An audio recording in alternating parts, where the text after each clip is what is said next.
Selamat datang di channel novel kita. Di sini Mimin akan membagikan alur cerita donghua, horor, misteri, dan lain-lain. Dukung Mimin dengan subscribe dan nyalakan lonceng notifikasinya. Tanpa banyak cincong lagi, mari kita masuk ke alur ceritanya. Let's go! Jika kita membawanya kembali, pemimpin klan tidak akan mengatakan apapun. Kedua anggota laki-laki Silver Fox tampak tidak senang. Bergumam pelan, kami tidak memintanya untuk menyelamatkan kami. Dia berbicara seolah-olah kita berutang budi padanya. Tepat sekali, dia hanya melindungi dirinya sendiri, bukan secara khusus menyelamatkan kita. Xiao Ya berkata dengan enggan, tapi ruang itu memang sebesar itu. Tak peduli seberapa lembutnya, semuanya dapat didengar dengan jelas. Jiang Fan merasa sulit untuk berpura-pura tidak mendengar dan menyela Xiao Ya, jangan khawatir.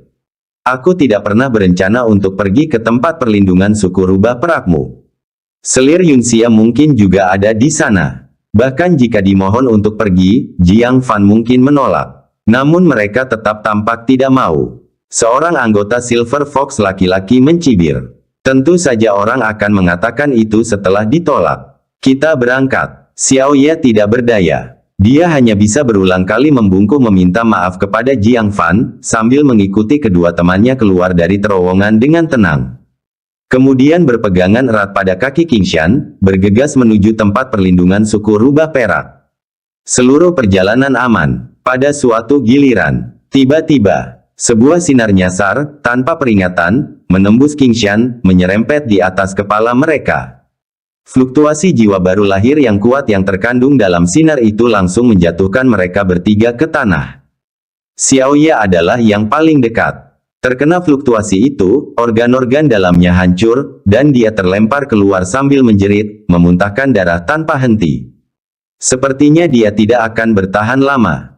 Salah satu anggota Silver Fox laki-laki, yang paling sial, kepalanya hancur oleh fluktuasi tersebut, dan meninggal di tempat. Yang lainnya sedikit lebih beruntung tetapi masih berlumuran darah dan terus-menerus muntah darah.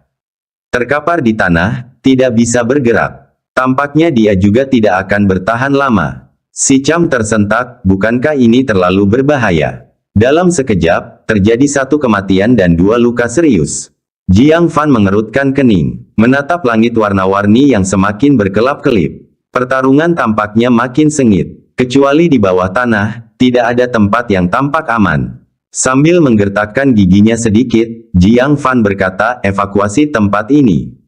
Pegang aku. Dia berencana menggunakan Cloud Shadow untuk segera pergi dari tempat ini. Ekspresi si Cham sedikit malu, tetapi memikirkan bagaimana dia sudah memeluknya, mengapa harus peduli begitu banyak sekarang. Dia mengulurkan lengan pucatnya, melingkarkannya di pinggang Jiang Fan dari belakang. Punggungnya yang lebar dan panas membuat pipi si Cham terasa panas, rona merah menyebar dari telinga hingga pipi. Pegang erat-erat, Jiang Fan berteriak pelan, mengaktifkan Cloud Shadow secara pasti, menghilang seketika dari tempat semula. Setelah muncul kembali, mereka sudah berjarak 800 kaki. Membawa dua orang sambil menggunakan Cloud Shadow Second Layer, jarak pergerakan sesaat sangat terpengaruh. Sedikit tak terduga, di depan, ada tiga anggota Silver Fox.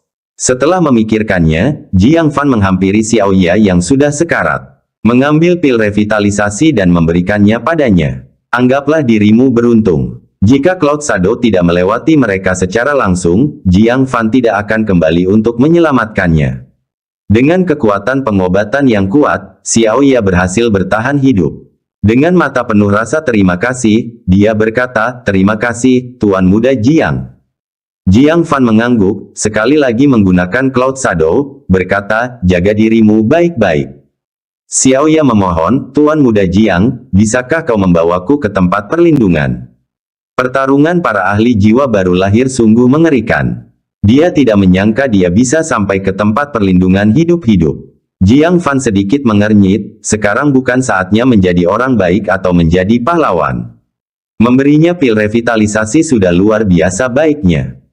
Aku tidak akan membiarkanmu membantu tanpa imbalan apapun. Xiao Ya buru-buru berkata, aku tahu mantra untuk alat penyimpanan ruang milik tetua tamu itu. Jika kamu kembali dan menemukan perangkat penyimpanan luar angkasanya, kamu bisa membukanya. Apa? Murid Jiang Fan bergetar. Bab 657, Tempat Perlindungan Klan Rubah Perak. Dia diam-diam menyentuh perangkat penyimpanan luar angkasa di tangannya. Dia mengira jika si Fei Jue mati, tak seorang pun akan tahu mantranya, dan alat penyimpanan ruang angkasa ini akan menjadi tidak berguna. Perkataan Xiaoya membuatnya cukup terkejut. Bagaimana kamu tahu? Xiaoya berkata dengan lemah, bakat garis keturunanku adalah membaca bibir. Ketika dia bergumam sekali, aku mengenalinya. Mendesis. Dia tidak menyangka kalau bakat yang tidak mencolok seperti itu bisa berdampak sebesar itu. Setelah pertimbangan singkat, dia dengan tegas berkata, baiklah. Saya akan mengantarmu memulai perjalananmu. Si Cham, pegang dia. Si Cham mengangguk. Satu lengan memeluk Jiang Fan, dan lengan lainnya menggendong Xiaoya. Tepat saat mereka hendak berangkat, anggota klan Rubah Perak laki-laki, yang masih memuntahkan darah, menunjukkan ekspresi memohon. Tuan Muda Jiang, tolong selamatkan aku juga. Aku sudah tamat. Dia yang tadinya putus asa, menyaksikan Xiaoya yang terluka parah darinya, tidak hanya diselamatkan, namun juga secara pribadi diantar kembali ke tempat perlindungan oleh Jiang Fan. Tiba-tiba merasa seperti diselamatkan dari kematian yang tak terelakkan. Jiang Fan meliriknya dengan dingin dan berkata, aku hanya bisa melindungi diriku sendiri sekarang. Anda harus mengandalkan keberuntungan Anda sendiri. Belum lagi dia tidak bisa membawa lebih banyak orang. Kalaupun dia bisa, kenapa harus menyelamatkan orang seperti ini? Saat dia kembali ke tempat perlindungan, mereka mungkin berkata, kamu hanya kebetulan menyelamatkanku dalam perjalananmu, itu tidak terhitung sebagai penyelamatan hidupku. Bukankah itu menjijikkan? Setelah meninggalkan kata-kata itu dengan dingin, dia meluncurkan Cloud Shadow dan menghilang. Meninggalkan teriakan putus asa anggota klan Rubah Perak laki-laki. Tidak, jangan tinggalkan aku. Jiang Fan, beberapa ratus meter jauhnya, tidak bisa lagi mendengar suaranya. Sebab, ki pedang yang mengerikan mendarat hanya 100 meter di depannya. Untungnya, Jiang Fan berhenti tepat waktu. Jika tidak, dia akan terkena ki pedang secara langsung. Mengapa menjadi lebih intens? Mata Jiang Fan tampak cemas. Tepat pada saat dia mendesah, gelombang lain yang amat kuat muncul di sekelilingnya. Kulit kepalanya mati rasa, pusat medan perang sedang bergerak ke sini. Cepat, ayo pergi. Jika mereka terjebak di tengah medan perang, 10 nyawa pun tidak akan cukup untuk mati. Xiaoya buru-buru menunjuk ke suatu arah. Di sana, 2000 yard, lalu mengelilingi gunung itu, dan kita sampai di sana. Jiang Fan tidak berani ragu. Dengan cepat dia mengoperasikan Cloud Shadow, berubah menjadi petir dan pergi. Dan sebagaimana dugaannya, medan perang memang bergeser ke arah area ini. Serangan besar-besaran dan mengerikan pun terjadi. Tepat saat dia hampir berhenti. Di atas kepalanya, pegunungan Qingshan yang abadi. Terdengar suara retakan. Melihat ke atas, itu adalah pedang raksasa, panjangnya 1000 yard, yang meratakan gunung. Beberapa puncak yang menjulang tinggi runtuh dengan suara yang dahsyat dan mengerikan. Bayangan besar itu menutupi langit, menyelimuti Jiang Fan dan yang lainnya. Juga menyebabkan pupil si Cham dan Xiaoya berkontraksi secara dramatis. Mata Jiang Fan juga berubah serius, segera mengaktifkan Cloud Shadow. Set! Dia langsung bergerak maju beberapa ratus meter. Namun tetap tidak luput dari bayang-bayang pegunungan yang bergelombang. Sambil menggertakkan giginya, dia terus-menerus mengoperasikan Cloud Shadow. Hanya setelah 5 kali, ketika kekuatan gunturnya hampir habis, cahaya akhirnya muncul kembali di atas kepalanya. Dan tak jauh di belakangnya, gelombang kejut yang mengerikan meledak dari gunung dan menghantam tanah. Gelombang udara yang kuat hampir menyapu beberapa dari mereka hingga terjatuh. Jiang Fan tidak menoleh ke belakang, dan dengan tegas mengoperasikan Sword Flight. Meluncur di tanah untuk melewati gunung di depan, ia mengambil jalan memutar. Memang, ia melihat tumpukan batu yang kacau, menyerupai alam rahasia. Xiaoya buru-buru menggigit lidahnya, lalu menyemburkan darah esensi ke tumpukan batu.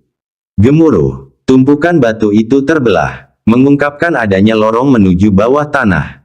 Kita sudah sampai. Apa mantranya? Jiang Fan buru-buru bertanya. Mereka harus segera meninggalkan tempat ini. Pusat pertempuran besar telah berpindah sepenuhnya. Xiaoya melompat dari pedang terbang dan dengan cepat berkata, keberuntungan dan kemakmuran yang luar biasa tanpa tabu apapun. Jiang Fan mengingatnya, dengan tegas mengoperasikan pedang terbang untuk pergi. Tapi pada saat ini, ki pedang yang mengerikan datang menebas ke arah mereka dengan akurasi yang tepat. Pegunungan di sepanjang jalan terputus semua. Si Cham dipenuhi keputusasaan, tidak mampu menahan jeritan. Jantung Jiang Fan berdebar kencang. Pada saat ini, apalagi yang dia pedulikan? Pedang terbang itu berbalik, menjadi bayangan, dan menukik ke dalam lorong rahasia. Gemuruh. Dunia digantikan dengan suara gemuruh yang memekakkan telinga. Telinga Jiang Fan berdengung, sementara gelombang udara yang sangat dahsyat dari belakang menyapunya, beserta pedangnya, semakin jauh ke dalam lorong. Baru berhenti ketika ia terbentur tembok batu. Bahkan dengan fisik Jiang Fan yang kuat, rasanya seluruh tulangnya akan hancur. Untung, nyawanya terselamatkan. Tuan Muda Jiang, apakah Anda baik-baik saja? Xiaoya, yang masuk sebelum mereka dan tidak terlalu terpengaruh, tampak jauh lebih baik. Bergegas maju dengan ekspresi khawatir. Saya baik-baik saja, tapi saya khawatir saya tidak bisa meninggalkan tempat ini untuk saat ini. Di atas, gemuruh guntur bergema tanpa henti. Tak perlu dikatakan lagi, di atas ada sekelompok ahli jiwa baru lahir yang sedang bergerak. Keluar sekarang pasti sama saja dengan keinginan mati. Xiaoya tampak khawatir dan berkata, Tuan Muda Jiang, tempat ini tidak terlalu aman. Ikutlah denganku ke bawah tanah. Jiang Fan ragu-ragu dan berkata, tempat ini melarang orang luar masuk. Jika anggota klanmu tahu kau membawa kami ke sini, kau akan mendapat masalah. Xiaoya menggigit bibir merahnya sedikit dan berkata, hukuman hanyalah hukuman. Tuan Muda Jiang menyelamatkan hidupku 2 kali, apa gunanya hukuman bagi Xiaoya? Jiang Fan diam-diam mengaguminya. Rubah perak betina ini tidak buruk sama sekali. Jauh lebih baik dari harimau betina itu, selir Yunxia. Setelah berpikir sejenak, dia berkata, ayo kita lakukan ini. Jika tempat perlindungan itu punya tempat untuk menyembunyikan kami, sembunyikan saja kami di sana. Begitu keadaan di luar sudah tenang, kami akan pergi diam-diam. Kami akan berusaha untuk tidak menimbulkan masalah bagi Anda. Xiaoya berpikir sejenak, matanya cerah dan berkata, tempat perlindungan itu cukup luas, tidak ada tempat untuk menyembunyikan siapapun. Namun, kau bisa bersembunyi di kamar 2 anggota klan laki-laki yang mengorbankan diri mereka sendiri. Tempat perlindungan ini telah menyiapkan kamar untuk setiap anggota klan, dan biasanya, kami tidak memasuki kamar orang lain tanpa izin. Sekarang kedua kamar itu kosong. Kamu bisa bersembunyi di sana. Jiang Fan mengangguk, baiklah. Di bawah bimbingan Xiaoya, mereka diam-diam berjalan di bawah tanah. Itu adalah ruang bawah tanah yang jauh lebih luas daripada alam rahasia. Dengan gua-gua yang digali di dinding gunung. Di sekelilingnya sunyi. Klan Rubah Perak adalah makhluk malam, dan sekarang di siang hari, mereka sebagian besar sedang tidur. Xiaoya berjingkat, menempatkan Jiang Fan di sebuah ruangan dengan nomor 29 di pintunya. Si Cham dan Ling Su ditempatkan di sebelahnya.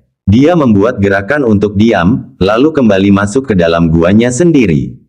Jiang Fan mengerti, menutup pintu gua dengan hati-hati.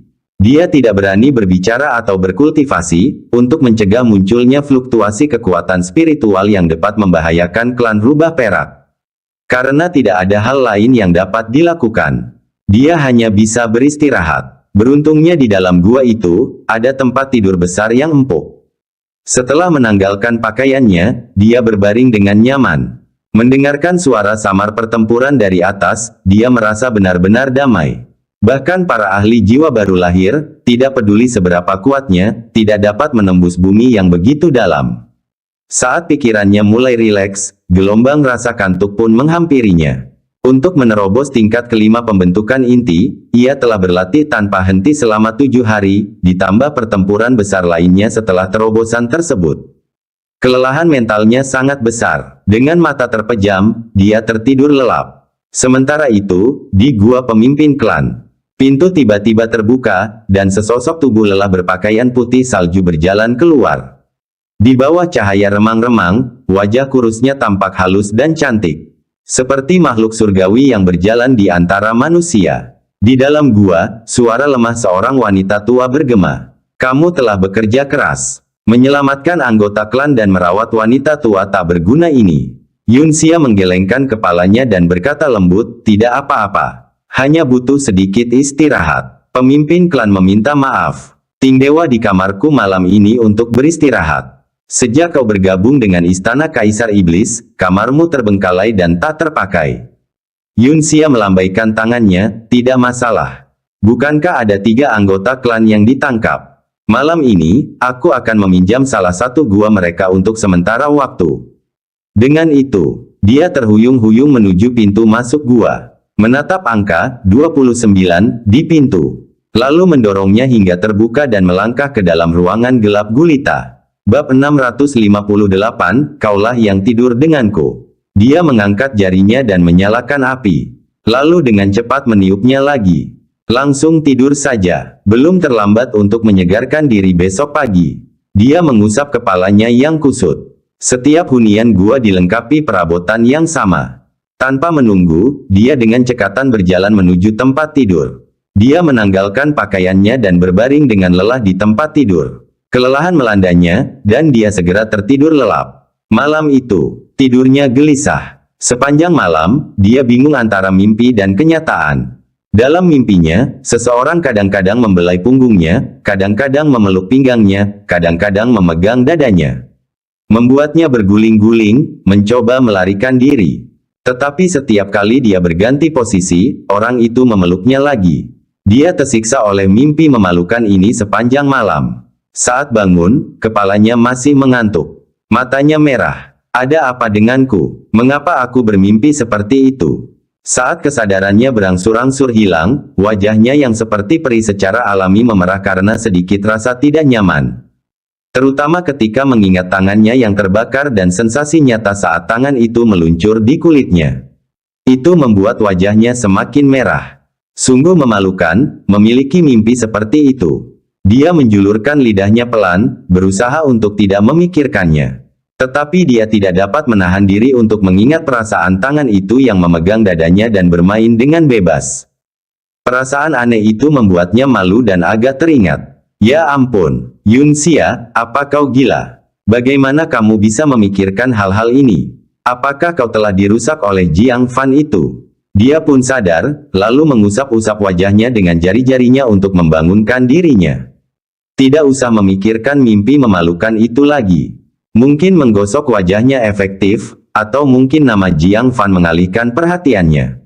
Dia benar-benar berhenti mengingat mimpinya. Setelah tidur semalaman, dia merasa jauh lebih ringan, meregangkan badan sambil menguap panjang dan puas. Dia mengeluarkan gumaman yang nyaman. Meskipun akhir-akhir ini aku sangat lelah karena jauh dari Jiang Fan, tidak peduli seberapa lelahnya tubuhku, hatiku tetap damai. Hari-hari tanpa bertemu Jiang Fan sungguh luar biasa. Senyum puas muncul di wajahnya. Dia tidak pernah berharap banyak dari kehidupan. Jadi dia bisa menghadapi segalanya dengan tenang, kapan saja. Tidak berkelahi, tidak berkompetisi, tidak gembira maupun bersedih. Sampai dia bertemu Jiang Fan, dia menyadari benar-benar ada seseorang di dunia ini, seperti musuh bebuyutan, yang dapat menghancurkan pertahanannya. Jiang Fan tidak berbuat apa-apa, hanya berdiri diam saja dapat menggugah emosinya. Dan jika dia mengatakan sesuatu yang provokatif atau melakukan sesuatu yang berlebihan, dia bisa langsung membuatnya marah. Mengubahnya menjadi keadaan yang bahkan tidak dikenalinya. Mengingat kembali berbagai momen bersama Jiang Fan, dia kembali merasakan sensasi tercekik. Jangan pikirkan itu, jangan pikirkan itu. Ngomong-ngomong, saat aku kembali ke Istana Kaisar Iblis, dia pasti sudah diperas nilainya oleh Kaisar Iblis dan dibunuh. Aku tidak akan menemuinya lagi di masa depan. Waktunya bangun dan mulai bekerja. Dengan menjentikkan jarinya, seberkas kekuatan obat menyambar atap. Fluorid yang tertanam memancarkan cahaya biru redup, secara bertahap menerangi bagian dalam yang redup. Dia berguling-guling di tempat tidur dengan perasaan nostalgia sejenak. Tetapi, saat dia menoleh ke samping, seorang pria telanjang muncul di pandangannya. Dia membeku. melihat wajah pria itu Jiang Fan. Dia segera menutup matanya dan bergumam pada dirinya sendiri. Aku sudah terjaga selama setengah hari, dan aku masih bermimpi. Mimpi yang luar biasa. Mimpi buruk berlalu, mimpi buruk berlalu, mimpi buruk berlalu. Dia terus-menerus melantunkan mantra, berusaha agar dirinya cepat terbangun dari mimpi buruknya. Untuk menghindari Jiang Fan, dia telah berlari kembali ke suku rubah perak, bersembunyi di tempat perlindungan suku tersebut. Namun saat bangun tidur, Jiang Fan tidur di sebelahnya. Kalau ini bukan mimpi, apa itu? Tetapi, semakin banyak dia bernyanyi, semakin jernih pikirannya, dan semakin gelisah perasaannya. Akhirnya, dia tidak bisa bernyanyi lagi. Dia tiba-tiba membuka matanya. Jiang Fan masih ada di sana. Ini bukan mimpi. Jiang Fan benar-benar telah meninggalkan istana Kaisar Iblis. Melakukan perjalanan bermil-mil ke suku rubah perak, bahkan mencapai tempat perlindungan yang terlarang bagi orang luar. Dan menghabiskan malam bersamanya. Dia hanya merasa seolah-olah langit berputar, benar-benar merasakan Jiang Fan sebagai musuh bebuyutan yang ditakdirkan. Sudah berlari sejauh ini, namun masih belum bisa lepas. Tiba-tiba, dia teringat mimpinya yang sangat jelas tadi malam. Yang membelai punggungnya, memegang pinggangnya, mencengkeram dadanya. Bukankah itu mimpi? Itu benar-benar terjadi. Dan Jiang Fan yang melakukannya. Tubuhnya yang halus bergetar seketika. Sebelumnya, dia pernah menerobos masuk ke kolam pemandiannya, memanfaatkannya tanpa henti. Dia benar-benar melakukan perjalanan sejauh ini, memperlakukannya dengan sangat enteng. Jiang Fan, karena tidak tahan lagi, dia pun menjerit dan pingsan. Jiang Fan sudah tertidur pulas ketika ia tiba-tiba terbangun oleh jeritan yang menusuk. Buru-buru membuka matanya. Dia juga tidak tidur nyenyak tadi malam. Tepat saat ia tertidur dengan nyaman, ia menemukan sesuatu yang halus, lembut, dan hangat di sampingnya. Secara naluriah, dia menariknya ke dalam pelukannya, menyentuhnya dan memeluknya. Pihak lainnya cukup gelisah, terus berusaha melepaskan diri darinya. Dia harus menariknya kembali berulang kali. Setelah banyak kerepotan, pihak lain akhirnya menyerah, membiarkannya melakukan apa yang diinginkannya. Dia pikir itu mimpi. Sekarang membuka matanya. Dalam pandangannya yang kabur, sebuah wajah dengan kulit halus tanpa cacat dan kecantikan bak seorang abadi perlahan-lahan muncul. Namun, wajahnya saat ini dipenuhi dengan kemarahan yang luar biasa. Tatapan mata yang seharusnya lembut, justru dipenuhi dengan niat membunuh seperti mata Asura. Jiang Fan langsung tersadar, dan berseru pelan, "Selir Yunxia." Dia tiba-tiba duduk. Baru pada saat itulah dia merasakan dingin di sekujur tubuhnya dan dengan cepat menarik kulit binatang itu ke sekujur tubuhnya, sambil dengan marah berkata, Apa yang kau lakukan padaku?" Jelas, saat dia tidur tadi malam, tidak ada orang lain di tempat tidur itu. Bangun dan mendapati Selir Yunxia di sampingnya. Sulit untuk tidak berpikir bahwa Selir Yunxia telah melakukannya dengan sengaja. "Apa yang kau katakan?" Selir Yunxia, marah, membiarkan kekuatan iblisnya melonjak ke seluruh tubuhnya. Dadanya naik turun dengan hebat. Dia menjadi gila. Tadi malam, Jiang Fan telah memperlakukannya dengan sangat keterlaluan, dan sekarang dia membalikkan keadaan. "Aku akan membunuhmu." Selir Yunxia dipenuhi dengan niat membunuh. Dia mengangkat telapak tangannya untuk menyerang Jiang Fan. Oh tidak! Jiang Fan merasa ingin mengumpat ibunya, lalu cepat-cepat berguling dari tempat tidur dan meraih gunung 5 yuan magnetik. Bernyanyi dengan tangan tertutup, "Berhenti. Apakah kamu ingin merasakan kekuatan cahaya surgawi magnetik 5 lagi? Gua itu kecil. Begitu cahaya surgawi diaktifkan, dia tidak akan punya tempat untuk bersembunyi." Melihat gunung ini, pikiran Selir Yunxia langsung teringat dengan kejadian-kejadian di mana dia tidak berdaya di bawah cahaya dewa, dimanipulasi oleh Jiang Fan sesuka hatinya. Kenangan akan penghinaan, rasa malunya berubah menjadi amarah yang tak terbatas. Dia menggigit giginya erat-erat, air mata menggenang di matanya, setiap kata yang diucapkannya mengandung maksud membunuh. "Jiang Fan, kau merusak kesucianku dan mencemarkan nama baikku. Hari ini, bahkan jika itu adalah kehancuran bersama, aku ingin kalian membayar harganya." Dia sangat menghindari Jing Fan, namun pada akhirnya, dia menempuh perjalanan bermil-mil jauhnya untuk menghancurkan reputasinya. Itu sungguh keterlaluan. Saat dia berbicara, dia sudah menyemburkan inti iblis berwarna putih salju. Inti iblis berputar cepat, melepaskan gelombang demi gelombang pusaran. Dia memang bersiap meledakkan inti iblisnya. Tak peduli seberapa hebatnya cahaya surgawi magnetik 5, ia tidak mungkin dapat menekan kekuatan penghancur diri seorang master pembentukan inti lapisan ke-9, bukan?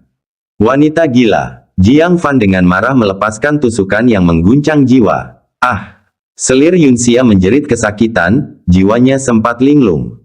Jiang Fan memanfaatkan kesempatan itu untuk menerkam, menjepitnya di tempat tidur, dan berteriak. Kau sendiri yang naik ke tempat tidurku, dan kau menyalahkanku. Apakah kamu tidak punya rasa keadilan? Selir Yunxia tertawa dengan marah. Anjing tak tahu malu. Kamu itu melakukannya, dan kamu bilang aku naik ke tempat tidurmu. Ketika saya datang ke sini tadi malam, tempat tidurnya jelas-jelas kosong. Dia tiba-tiba berhenti berbicara. Ekspresi wajahnya tiba-tiba membeku. Bab 659 Rumah Kaisar Iblis Harimau. Karena dia ingat, tadi malam dia malas. Dia pergi tidur tanpa menyalakan lampu atau melepas gaunnya. Dikatakan bahwa dia naik ke tempat tidur Jiang Fan. Tampaknya, tidak salah. Namun wanita tidak pernah salah. Lalu bagaimana kau menjelaskan waktu kau mengintipku saat mandi? Tercela, tak tahu malu, vulgar. Selir Yunxia dengan marah menatap Jiang Fan. Jiang Fan terdiam. Kejadian itu tidak dapat dijelaskan. Dia melambaikan tangannya, kalau begitu, mari kita impas. Aku tak sengaja masuk ke kolam rohmu, dan kau tak sengaja naik ke tempat tidurku.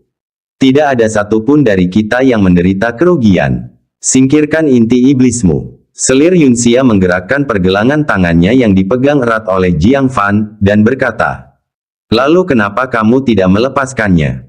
Baru pada saat itulah Jiang Fan menyadari bahwa dia sedang menindih Selir Yunxia. Wajahnya memerah karena malu, dan dia segera melepaskannya. Lalu berguling ke samping, cepat-cepat mengenakan pakaian. Selir Yunxia juga tersipu, bibir merahnya sedikit terbuka, dan dia memasukkan inti iblis yang besar ke dalam mulutnya. Kemudian, membelakangi Jiang Fan, dia bergegas berpakaian. Namun, semakin dia memikirkannya, semakin dia merasa ada sesuatu yang salah. Apa artinya seimbang? Jelas, dialah yang menderita kedua kali. Jiang Fan, itu, apakah dia bersikap tidak adil? Dia menggertakkan giginya, marah, aku tidak peduli bagaimana kau bisa sampai di sini. Cepat pergi sebelum anggota klanku bangun. Dan jangan pernah biarkan aku melihatmu lagi. Jika klan mengetahuinya, bahwa dia menghabiskan malam dengan seorang pria, tak ada penjelasannya sekalipun dia melompat ke Sungai Kuning. Jiang Fan mencibir, aku juga tidak ingin melihatmu. Kalau bukan karena keadaan, dia tidak akan datang ke tempat terkutuk ini. Kau, gigi Selir Yunxia bergemeletuk dengan keras. Buk, buk, pada saat ini, ketukan di pintu yang tak terduga terdengar, membuat jantungnya berdebar kencang. Yunxia, apakah kamu di sana? Suara seorang wanita tua yang lemah terdengar. Selir Yunxia terkejut dan berkata, ketua klan. Kenapa kau di sini? Jantungnya langsung berdebar kencang. Pasti teriakannya sebelumnya yang membuat ketua klan waspada dan datang untuk menyelidiki. Tidak apa-apa, hanya memeriksa apakah kamu cukup istirahat. Bolehkah aku masuk? Sang pemimpin klan menggerutu sambil bersandar pada tongkat. Jiang Fan merasakan hawa dingin menjalar di tulang punggungnya. Melalui pintu batu, dia merasa seolah-olah ada sepasang mata yang dalam sedang menatapnya. Membuatnya merasa tercekik. Pemimpin klan ini mungkin bukan karakter yang sederhana. Sebelum Selir Yunxia sempat mendesaknya, dia cepat-cepat membungkus dirinya dengan jubah napas penyu, tanpa berpakaian lengkap, berdiri diam di dekat dinding. Selir Yunxia diam-diam bingung. Jika pemimpin klan mengetahuinya, akibatnya tidak terbayangkan. Dia melirik Jiang Fan dalam keadaan tak terlihatnya. Bentuk dan napasnya tersembunyi, tetapi aura darah di sekitarnya masih terlihat. Tanpa pilihan, dia melepaskan gelombang kekuatan iblis untuk memenuhi ruangan. Ini akan mengganggu keberadaan aura darah. Yunxia, pemimpin klan bertanya sekali lagi. Selir Yunxia dengan cepat menjawab, aku di sini. Dia melangkah maju untuk membuka pintu batu. Seorang wanita tua berambut abu-abu dan berkulit keriput berdiri bersandar pada tongkat di luar. Dia mengenakan gaun hitam dan memiliki ekspresi tegas, memberikan perasaan yang tidak bisa didekati. Pemimpin klan, Selir Yunxia sangat khawatir. Wanita tua itu menunjukkan sedikit kekhawatiran, apakah kamu tidur nyenyak tadi malam? Selir Yunxia merasa semakin panik di dalam hatinya, tetapi tampak tenang di permukaan, baik-baik saja. Terima kasih atas perhatianmu, pemimpin klan. Wanita tua itu melangkah masuk ke dalam ruangan dan berkata, masuklah, ada sesuatu yang ingin kubicarakan denganmu. Selir Yunxia merasa lega, mengira pemimpin klan telah menemukan sesuatu. Dia memandang sekelilingnya dan tidak melihat ada anggota klan lain yang terbangun, jadi dia merasa benar-benar tenang. Dia menutup pintu batu dan kembali ke kamar. Pemimpin klan, apa instruksimu? Tanya Selir Yunxia, melihat pemimpin klan duduk di bangku batu. Jantungnya berdebar kencang. Jiang Fan bersembunyi tak terlihat hanya selangkah darinya. Jika pemimpin klan mengulurkan lengannya, dia mungkin menyentuh Jiang Fan. Wanita tua itu berkata, kamu harus melakukan perjalanan ke istana Kaisar Iblis Harimau. Jika Anda melewatkannya, Anda harus menunggu 5 tahun lagi. Ekspresi Selir Yunxia menjadi gelap, dan dia tersenyum kecut. Terakhir kali, aku gagal menembus jiwa baru lahir dan terjerat oleh ki jahat. Sekalipun aku menemukan kesempatan lain untuk menerobos, itu tidak ada gunanya. Kecuali aku bisa membersihkan ki jahat dari tubuhku sepenuhnya. Tiger Demon Emperor Mansion dibuka hanya dalam waktu singkat karena adanya cacat pada susunannya, setiap 5 tahun. Baru pada saat itulah seseorang dapat menyelinap untuk mencari peluang. Dalam beberapa hari, kesenjangan tersebut akan mencapai titik terbesarnya. Itulah satu-satunya kesempatan untuk masuk. Perempuan tua itu mengetuk tongkatnya pelan, dan berkata dengan penuh arti, kita harus berusaha, bukan menunggu. Hidup itu seperti sebuah perjalanan. Anda mendapati kereta penuh sesak dan menunggu kereta berikutnya. Yang berikutnya sudah penuh, kamu masih menunggu. Saat Anda akhirnya naik kereta dan mulai bergerak, yang lain sudah sampai di tujuan dan menikmati pemandangannya. Budidaya bahkan lebih dari itu. Kesempatan tidak pernah ditunggu, melainkan diperjuangkan. Selir Yunxia membungkuk sedikit, Yunxia telah mempelajari pelajaran berharga. Aku akan segera berangkat ke Istana Kaisar Iblis Harimau. Hatinya penuh dengan kepahitan. Istana Kaisar Iblis Harimau terbagi menjadi istana dalam dan istana luar. Siapa saja bisa memasuki rumah luar itu. Dalam 50 tahun, telah dibuka lebih dari 10 kali. 5 tahun lalu, dia masuk sekali saat pintu itu dibuka. Namun segera menariknya kembali. Sebab ia mendapati singa-singa batu di pinggir jalan itu telah disentuh hingga bersinar terang oleh para pendahulu. Jelas, dalam 50 tahun terakhir, banyak sekali orang yang telah masuk. Berapa banyak sumber daya berguna yang dapat tersisa di dalamnya? Ketanyaannya memang seperti itu. 20 tahun terakhir, dibuka 4 kali. Tak seorang pun dilaporkan memperoleh kesempatan dari rumah luar itu. Semua sumber daya penting ada di rumah bagian dalam. Tapi rumah bagian dalam, mereka tidak bisa masuk. Hanya dengan 24 gulungan perak buku pil yang dibuat oleh Kaisar Setan Harimau, maka buku itu dapat dibuka. Setelah digunakan, gulungan perak buku pil akan tersebar. Dalam 50 tahun, 10 gulungan perak buku pil telah digunakan.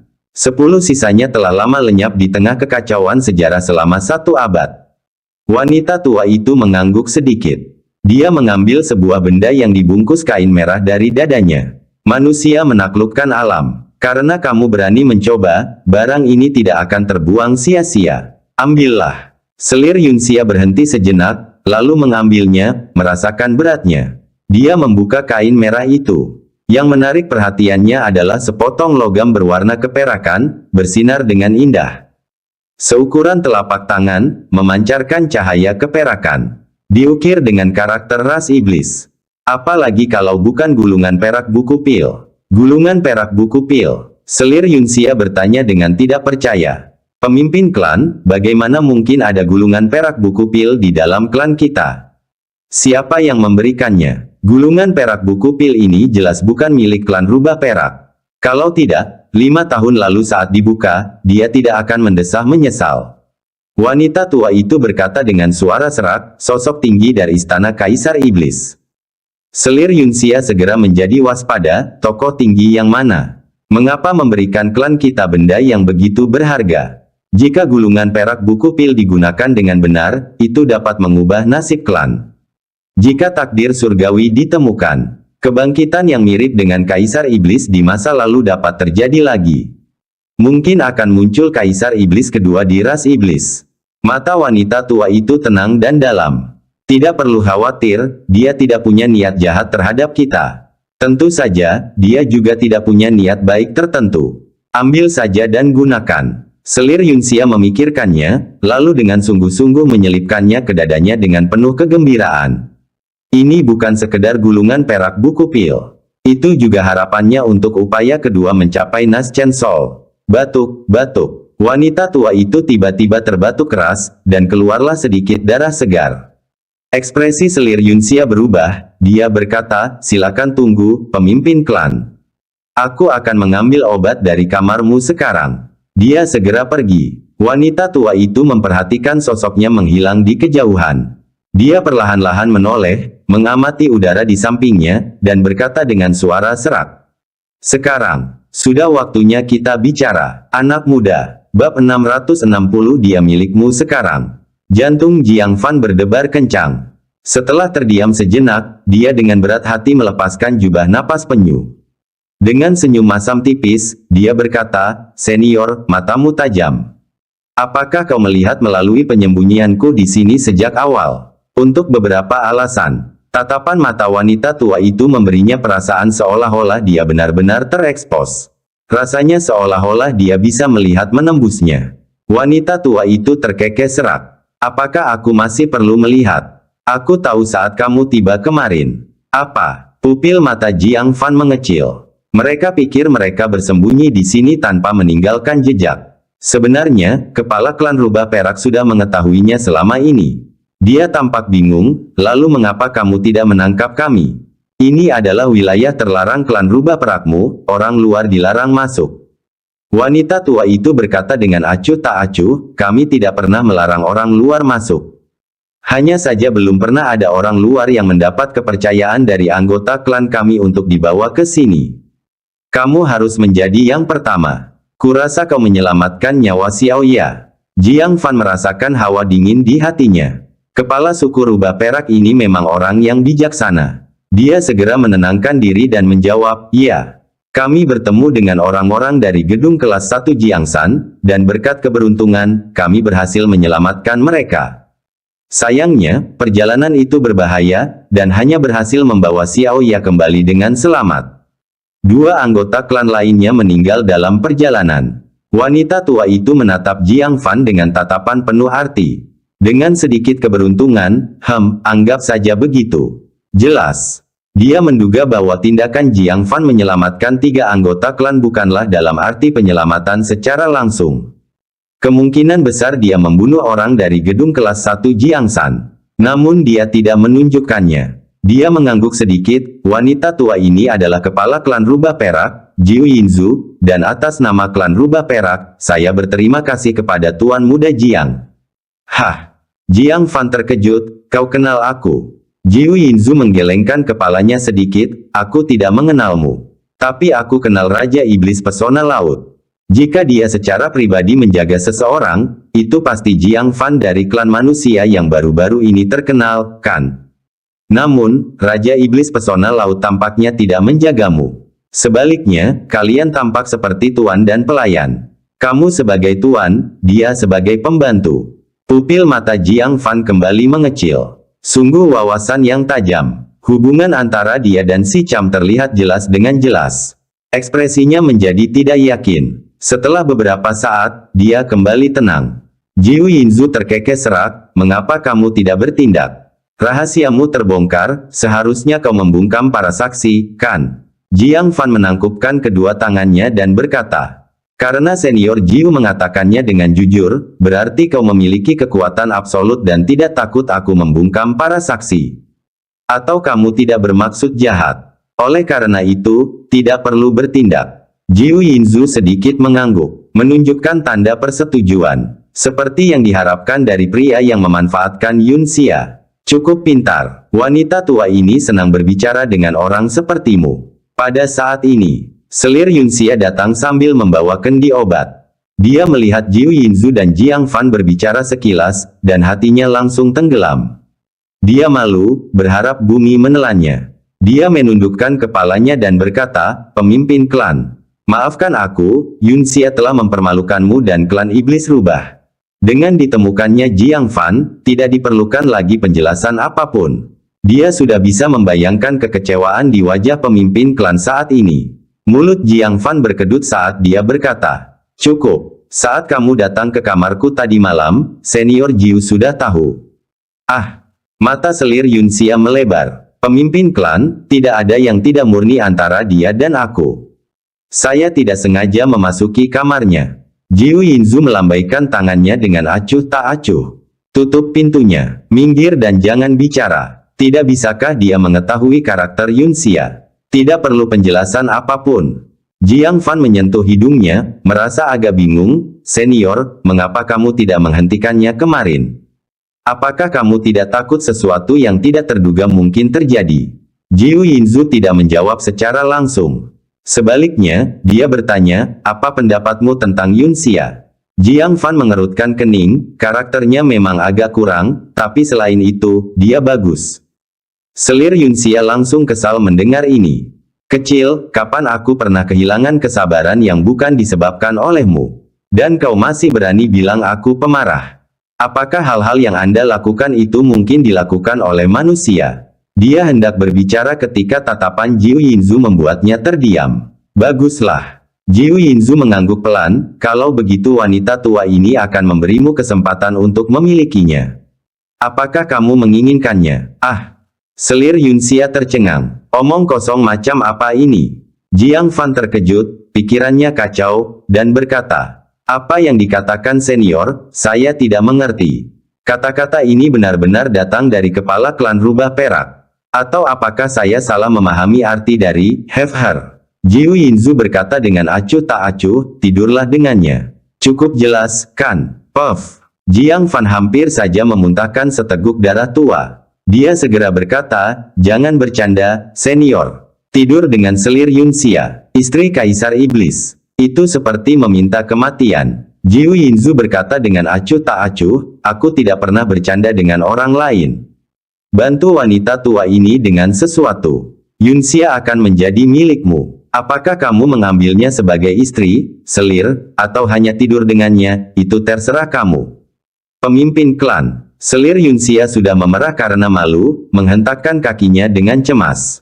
Bagaimana bisa ketua klan berkata seperti itu? Belum lagi dia seorang wanita yang sudah menikah. Sekalipun bukan, kamu tidak seharusnya berkata begitu, kan? Sungguh konyol. Dahi Jiang Fan dipenuhi garis-garis hitam, dia segera menghentikannya, dan berkata, "Senior, tolong pertimbangkan kembali. Aku tidak punya pikiran yang tidak pantas tentang selir Yunxia. Untuk hal-hal seperti itu, silakan cari orang lain." Dia merasa diabaikan. Karena dari awal hingga akhir, Jiu Yinzu tidak pernah bertanya apakah dia tertarik pada selir Yunxia. "Ada apa? Apa Yunxia kurang cantik?" Jiu Yinzu bertanya dengan acuh tak acuh. Jiang Fan melirik selir Yunxia. Sekalipun dia menatapnya tajam, itu sama sekali tidak mempengaruhi kecantikannya yang tiada taraf. Kecantikannya yang abadi terkenal di kalangan klan manusia dan ras iblis. Beraninya aku mengatakan dia tidak cantik. Tidak peduli seberapa tidak tertariknya Jiang Fan pada Yunxia, dia tidak dapat menyangkal kecantikannya yang mencolok. Jiu Yinzu melanjutkan, "Apakah bentuk tubuhnya tidak cukup bagus? Kamu pasti menyentuh banyak hal tadi malam." Jiang Fan tersipu, lalu terbatuk kering, "Batuk, senior, jangan bahas itu." Jiu Yinzu melanjutkan, "Apakah kamu keberatan jika dia sudah menjadi istri orang lain?" Jiang Fan tetap diam. Jika dia merasakan sesuatu terhadap selir Yunxia, kendala terbesarnya adalah ini. Hanya memikirkan selir Yunxia yang akrab dengan Kaisar Iblis, terlepas dari kecantikannya, Jiang Fan merasa sulit untuk tertarik. Alis Jiu Yinzu sedikit mengendur, "Kalau begitu kamu tidak perlu khawatir. Yunxia masih utuh. Ah! Jiang Fan menatap selir Yunxia dengan kaget. Matanya dipenuhi ketidakpercayaan. Bagaimana itu mungkin? Dengan kecantikan selir Yunxia yang tak tertandingi, kecuali Kaisar Iblis bukanlah seorang pria. Bagaimana dia bisa menolak? Dan dengan dominasi mutlak Kaisar Iblis, jika dia menginginkan selir Yunxia, tidakkah dia berani melawan? Bahkan jika dia memiliki keberanian untuk melawan. Jika Kaisar Iblis memaksanya, selir Yunxia tidak mungkin bisa menyelamatkan dirinya, bukan? Sudah menikah dengan Kaisar Iblis selama bertahun-tahun, dia masih belum tersentuh. Ini terlalu mengada-ada. Bab 661, Rubah Tua Sejati. Selir Yunxia merasa malu sekaligus kesal dengan tatapan bertanya Jiang Fan. Pemimpin klan, mengapa kamu menceritakan hal ini padanya? Selain pemimpin klan, hanya selir Kaisar Iblis yang mengetahui hal ini. Dia sama sekali tidak ingin Jiang Fan tahu. Namun pemimpin klan dengan mudah berbicara kepada Jiang Fan tentang hal itu. Jiu Yinzu mengetukkan tongkatnya, memberi tanda pada selir Yunxia agar diam. Dia dengan tenang menatap Jiang Fan. Keraguan itu wajar. Dengan sifat posesif Kaisar Iblis, sulit bagi siapapun untuk percaya bahwa Yunxia tidak dipaksa olehnya. Jiang Fan mengangguk sedikit. Dia memiliki pemahaman mendalam tentang sifat posesif Kaisar Iblis, terutama terhadap wanitanya sendiri. Ia bahkan menyatakan secara terbuka bahwa jika salah satu wanitanya mengkhianatinya, ia akan menghancurkan klan mereka. Jiu Yinzu, tanpa keberatan, berkata kepada Jiang Fan. Alasan Yunxia bisa melindungi dirinya sendiri adalah karena dia mengambil setetes darah esensi dari leluhur Silver Fox. Itu adalah darah esensi alam transformasi keilahian. Itu menyatu dengan garis keturunannya. Jika seseorang secara paksa bergabung dengannya, kekuatan setetes darah esensi itu dapat diaktifkan. Bahkan Kaisar Iblis pun, jika dia tidak terbunuh, dia akan terluka parah. Karena itu, jika Yunxia tidak mau, Kaisar Iblis tidak berani menggunakan kekerasan. Jiang Fan yakin 70 hingga 80%. Ia telah menyaksikan sendiri Kaisar Iblis berusaha mendekati Yunxia, tetapi ditolak mentah-mentah. Kaisar Iblis hanya bisa mendidih dalam kemarahan, diam-diam. Jadi, apakah kamu punya ketidakpuasan dengan Yunxia? Jiu Yinzu serak. Jiang Fan menggosok hidungnya dan berkata, baiklah. Dia masih selir Kaisar Iblis. Saya tidak berani menyentuhnya. Jiu Yinzu mengangguk perlahan, lalu kenapa tidak membunuh Kaisar Iblis saja? Membunuh Kaisar Iblis. Mata Jiang Fan berkedut. Untuk sesaat, dia tidak tahu di mana harus memulai jawabannya. Telah menyaksikan pertarungan antara para ahli Nas Chen Sol. Dia tidak menyangka kalau dia bisa menahan satu serangan serius pun dari Kaisar Iblis. Lagi pula, demi seorang wanita yang tidak ada hubungannya dengan dia, untuk membunuh Kaisar Iblis. Apakah dia tampak seperti seseorang yang hanya terobsesi dengan wanita? Apalagi keluar dari mulut seorang pemimpin klan dari ras iblis. Kedengarannya sungguh tidak masuk akal. Setelah beberapa saat merenung, Jiang Fan berkata, jika aku tidak setuju, aku tidak akan bisa meninggalkan tempat ini, kan? Mengetahui rahasia klan rubah perak, bagaimana mereka bisa dengan mudah melepaskannya? Hehe, Jiu Yinzu terkekeh serak, tidak akan sejauh itu. Kau menyelamatkan anggota klanku, wanita tua ini tidak akan membalas kebaikan dengan permusuhan. Hah? Jiang Fan curiga, apakah kamu tidak takut aku akan melaporkan ini kepada Kaisar Iblis? Jiu Yinzu berkata, tentu saja aku takut. Namun, saya masih punya kesempatan untuk menjelaskannya. Sedangkan kamu, karena menghabiskan malam dengan selir yang tidak bisa dia dapatkan, kamu tidak punya pembelaan. Brengsek. Jiang Fan membelalakkan matanya karena tidak percaya. Tidak heran dia memperhatikan selir Yunxia secara tidak sengaja memasuki rumahnya tetapi tidak menghentikannya.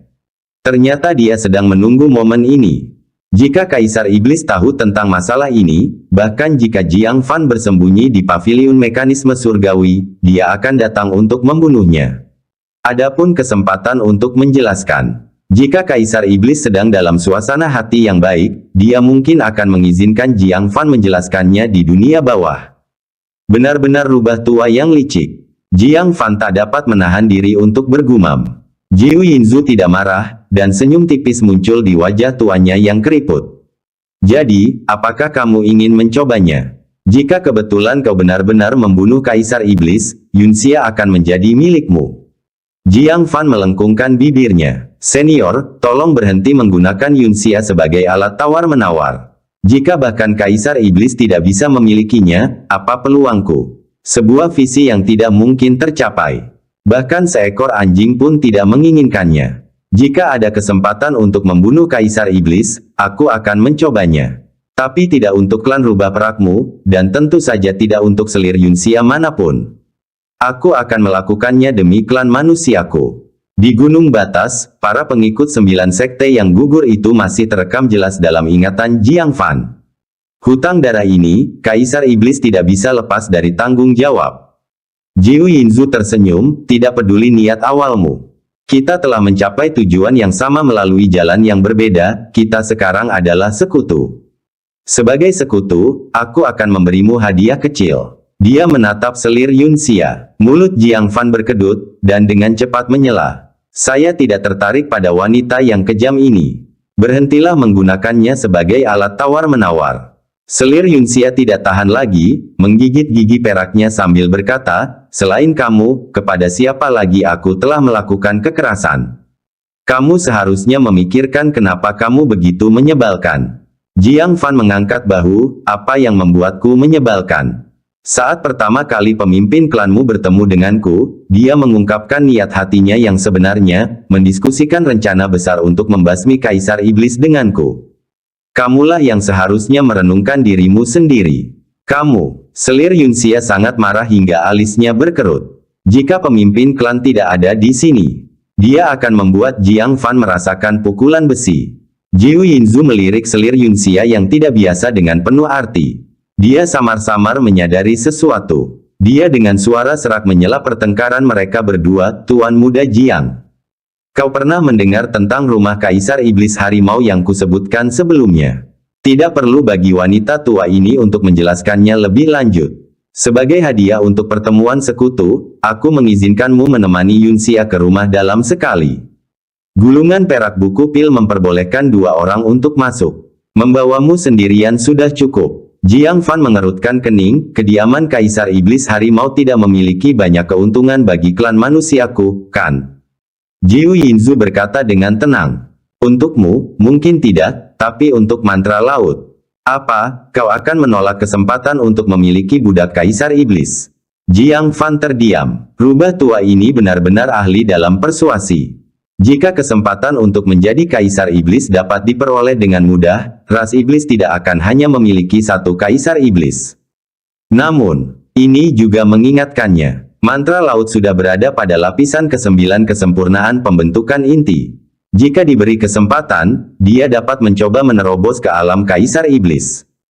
Ditambah lagi, dia sendiri menyembunyikan gulungan perak buku pil. Mungkin dia bisa memperoleh lebih banyak kesempatan. Mengapa tidak pergi dan melihatnya? Kalau begitu, terima kasih atas kebaikanmu, senior. Ketua klan, aku tidak mau ikut dengannya. Selir Yunxia langsung keberatan. Dia ingin melarikan diri dari Jiang Fan sesegera mungkin, bagaimana dia bisa pergi bersamanya ke rumah dalam Kaisar Setan Harimau. Jiu Yinzu mengulurkan tangannya, kalau begitu, kembalikan gulungan perak buku pil. Aku akan mengatur anggota klan lain untuk menemani Tuan Muda Jiang sebagai gantinya. Baru pada saat itulah selir Yunxia dengan berat hati mengalah. Sepasang mata melotot tajam ke arah Jiang Fan. Permusuhan mereka membuat Jiu Yinzu agak khawatir. Rumah dalam Kaisar Iblis Harimau menimbulkan bahaya yang tidak kecil. Jika kalian berdua saling bermusuhan, masuk bersama-sama mungkin akan menyebabkan kecelakaan dan menjatuhkan satu sama lain. Menurutku kalian berdua harus terbiasa satu sama lain terlebih dahulu. Terbiasa satu sama lain. Bagaimana cara agar terbiasa satu sama lain? Jiu Yinzu berkata, kalian berdua harus pergi ke tanah dan membersihkan medan perang. Dengan sekelompok jiwa baru lahir yang bertarung, pasti ada beberapa barang yang tertinggal. Jika kau beruntung, mengumpulkan darah raksasa kuno akan lebih baik lagi. Jiang Fan kemudian menyadari. Dia tidak tahu kapan, tetapi suara pertempuran di darat telah lama berhenti. Hatinya sedikit gembira, kapan pertempuran ini berakhir? Jiu Yinzu berkata, tadi tengah malam. Bagaimana pertempurannya? Jiang Fan bertanya lagi. Tentu saja, raksasa kuno dikalahkan. Jiu Yinzu dengan santai berkata, orang-orang kuat dari negara bagian Taichang datang dengan persiapan. Raksasa kuno, yang bertepuk tangan dengan satu tangan, sudah dikutuk sejak awal. Jiang Fan menghela napas panjang lega.